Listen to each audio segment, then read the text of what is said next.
Hola, muy buenos días a todas y todos. Ayer me ocurrió una cosa muy curiosa en LinkedIn y por eso es por lo que quiero hacer este videito. Resulta que había una psicóloga, pensáis ustedes que ahora hay muchas psicólogas de nuevo cuño, que lo que hacen es que comparten sus experiencias con las pacientes y con los pacientes ahí en redes sociales. Había una psicóloga diciendo que había confrontado con un paciente un tema, decía ya terapéutico, pero bueno, empezó diciendo terapéutico, con los pacientes.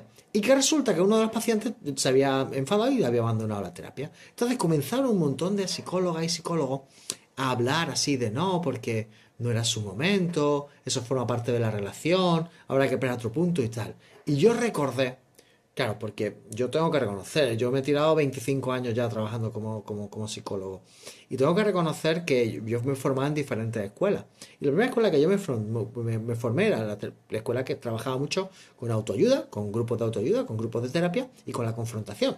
La cosa que se decían de hacer de espejo, de decirle a la persona aquello que la persona no quería ver de sí misma y cosas por el estilo.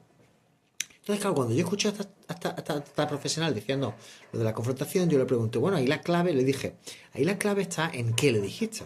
Porque no es lo mismo, en un momento determinado, una pregunta o un planteamiento que pueda ser duro o doloroso dentro de una relación terapéutica, que todas las psicólogas, las profesionales de la psicología lo hemos hecho, que en un momento determinado un comentario personal o una opinión o un juicio de valor, que en ese caso no hay que hacerlo jamás.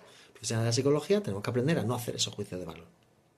La cuestión es que en ese momento la psicóloga se me ofendió muchísimo. Y me dijo, Antonio, llevo años de experiencia, sé cómo hacer mi trabajo. Y yo dije, retórica de reacción. Ya en los 90, Hirschman, Hirschman no era psicólogo, Hirschman era un economista, pero ya hablaba de la retórica de la reacción.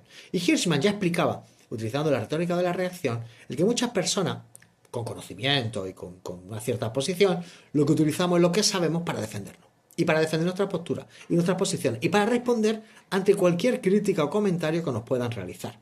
Normalmente la retórica de reacción suele ir en tres líneas diferentes. Lo de nada sirve, nada funciona o atenta contra los derechos de las personas. Entonces, en un momento determinado, claro, se plantea esta retórica de reacción desde esas perspectivas. Yo, en esa escuela de la confrontación y la autoayuda de la que he hablado, a mí me enseñaron mucho y se escuchaba mucho eso de no era el momento de la persona, de que la persona no estaba preparada, de que había que respetar las diferentes respuestas de las personas y demás. Pero yo con el tiempo sí tengo que reconocer que ya en la última década, en los últimos 10 años, cuando estoy ejerciendo como clínico, jamás he confrontado con una persona.